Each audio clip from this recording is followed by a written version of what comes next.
Those who are watching my video at this moment, I extend my heartfelt feelings to all of you. Human life is entangled in a myriad of problems.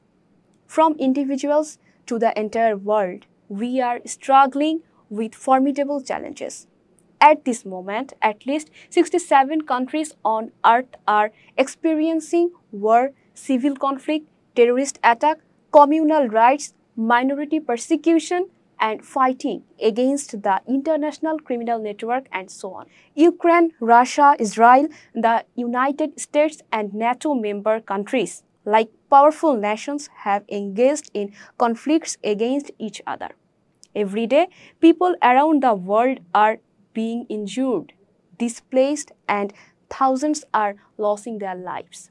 Experts are warning that the outbreak of a third world war may not be far off. Meanwhile, in our internal lives, political instability, social crimes, corruption, violence against women, murder, rape, domestic violence, drug abuse, and various other offenses have shattered all previous records. Due to skyrocketing commodity prices, the faith in the well-being of ordinary people has been eroded. In a time of crisis, the mind of contemplative individuals often wanders.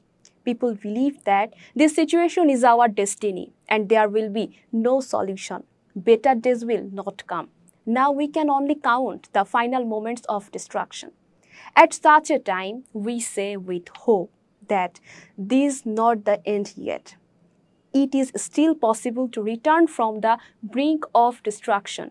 But for that, we must make a decision, and that decision to accept the final life path that the creator of this universe, the great Allah, has prescribed for the human race, for our collective existence. The root cause of our present circumstances is our deviation from the life pattern prescribed by Allah.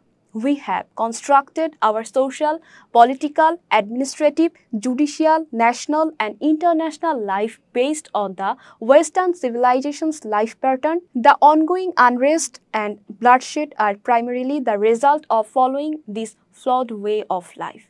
Today, among the Muslim community, there is a multitude of disagreement, division, and sectarianism concerning the way of life prescribed by Allah. As a result, Islam's unique and unifying form is often lost. Many Muslims do not perceive Islam as a comprehensive guide for human life, capable of addressing the ongoing challenges of human existence. Instead, they tend to acquaint Islam with practices such as prayer, fasting, Arabic attire, and various religious rituals.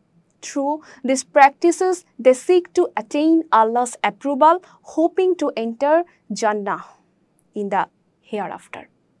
Like in many other religions, Islam too has fallen into the hands of a clergy class who provide interpretations that can be self-serving, sectarian, extremist, and exclusionary. A significant portion of the Muslim community influenced by these interpretations has become embroiled in religious extremism, gossip, ignorance, militancy, sectarianism, using religion for political manipulation and extremism. Their fanaticism, narrow-mindedness, intolerance, and extremist and sectarian behavior have eroded the trust in Islam. They are also influenced by international propaganda against Islam carried out by extremist groups like the Taliban, Al-Qaeda, IS, Boko Haram, and others, who in the name of Islam promote misogynistic, unscrupulous ideologies, practices, and barbarity. Many people now associate these actions with Islam, which has damaged the faith in Islam's true teachings and values.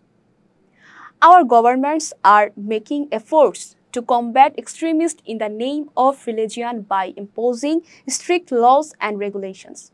However, no matter how harsh the treatment of enforcement of the law may be, individuals inspired by religious beliefs remain resolute in their conviction.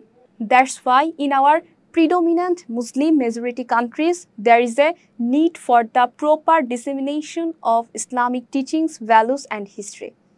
This is essential to counter extremism and ensure that people do not misuse religious fervor for personal gain or to incite terrorism. By imparting the correct understanding of Islam, its principles, and its historical context, we can channel religious beliefs towards constructive purposes. This can help prevent individuals from being influenced by extremist ideologies and using religion as a tool for violence and terrorism. The correct form of Islam is present within the framework of tawheed. We are promoting this version of Islam through books, newspapers, social media, and daily publications. We urge you to listen to our message. Spread it to the people. Education is not confined to schools and colleges alone. We learn a significant part of our education from the vast arena of life. When people receive the proper teachings of Islam, they can free themselves from religious extremism, the commercialization of religion, complex legal and ethical issues, and traps of falsehood. They will be able to comprehend that Allah's prescribed way of life can bring peace, prosperity, justice, and righteousness into our lives. Is this the true Islam? That true Islam has vanished from the world today. Like this page to stay with us. Before you, the Creator-inspired deen will appear, which will dispel the darkness from the entire world and bring a new civilization of freedom. Thank you for watching my video. Allah Hafiz. Assalamu alaikum.